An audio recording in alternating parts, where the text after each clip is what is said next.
মন্ত্রণালয় এবং কৃষি মন্ত্রণালয়ের দায়িত্বে নিয়োজিত মাননীয় উপদেষ্টা সকলকে স্বাগত জানাচ্ছি। আমি পরিবর্তন এবং ধন্যবাদ সম্মানিত।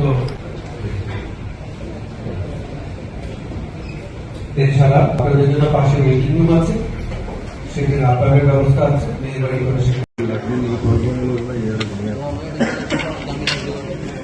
সিদ্ধান্ত হয়েছিল যে আমাদের নেক্সট সভাটা আমরা একটু স্পেস করে দেন, আমি মিটিং করব। ধন্যবাদ। এরপর আপনারা আবার বসক লাগবে।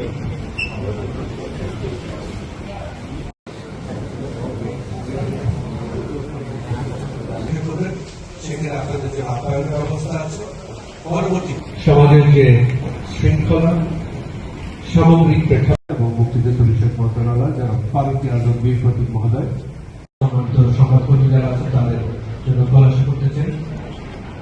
কক্সবাজারের কর্মরত সকল সরকারি কর্মকর্তার পক্ষ থেকে আমি সকল আমাদের আন্তরিক প্রত্যাশা। এই পর্যায়ে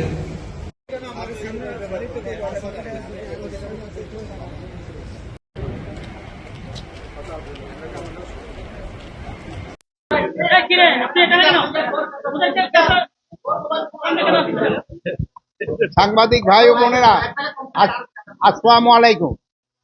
আপনারা বলেন সবসময় দেশের আইন শৃঙ্খলা পরিস্থিতি নিয়ন্ত্রণ থাকে নেই। এই যে আপনাকেও কয়জনকে তো নিয়ন্ত্রণ করতে কি রকম ঝামেলা হচ্ছে দেখছেন তো। পুরা এই 17.5 কোটি লোককে নিয়ন্ত্রণ করা যে কি কষ্টকর, আপনারা কিন্তু ভাইয়েরা কিন্তু নিজেরই দেখতেছেন। আজকে আমরা এখানে আসছিলাম, মেইন আমাদের পয়েন্ট ছিল যে মাদকটা কিভাবে নিয়ন্ত্রণ করা যায়। মাদকটা আমাদের এই সমাজে বিভিন্ন জায়গায় বিভিন্ন লেভেলে ছড়ায় পড়ছে। এটা নিয়ন্ত্রণ করার উদ্দেশ্যেই আমাদের আজকে সভাটা। যেহেতু আমরা ঢাকায় অনেক সভা করেছি, কিন্তু যারা এক্সিকিউশন করবে তারা থাকে হলো এখানে। এই জন্য আমরা আজকে এখানে বসছিলাম।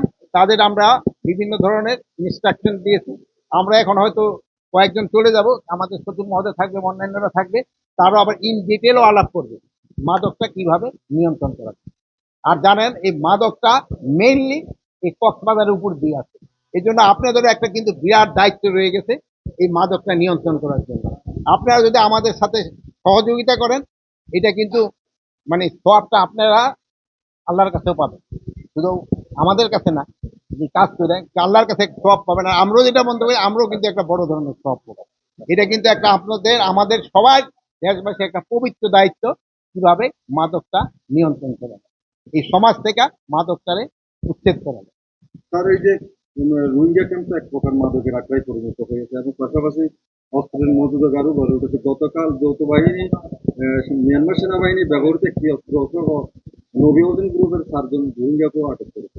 এক কথা বলতে গেলে এখন রোহিঙ্গা কেমন রোহিঙ্গা সন্ত্রাসীদের কারণে নিরাপত্তা এটা তো সত্যি যে একটা সমস্যা, বাট এটা রোহিঙ্গা সমস্যাটা কিভাবে সমাধান করা যায় এ ব্যাপারে আমাদের কিন্তু একজন উপদেষ্টা আছেন, উনি এই ব্যাপারে দেখতেছেন। এবং হয়তো আমরা কিছুদিনের ভিতরে আল্লাহ দিলে হয়তো রোহিঙ্গা সমস্যাটা কিভাবে সমাধান করা যায় ব্যবস্থা হবে।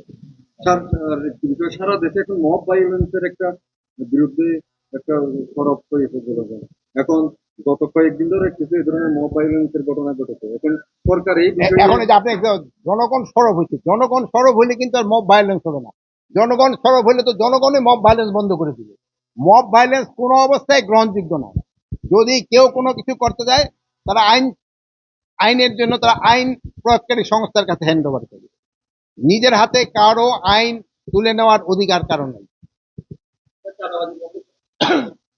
চাঁদাবাজি বন্ধে সরকার কঠোর অবস্থান নিয়েছে। যে চাঁদাবাজি যে পরিচয় তার হোক না কেন, সে যত উচ্চ লেভেলের হোক না কেন, কাউকে ছাড় দেওয়া হবে না।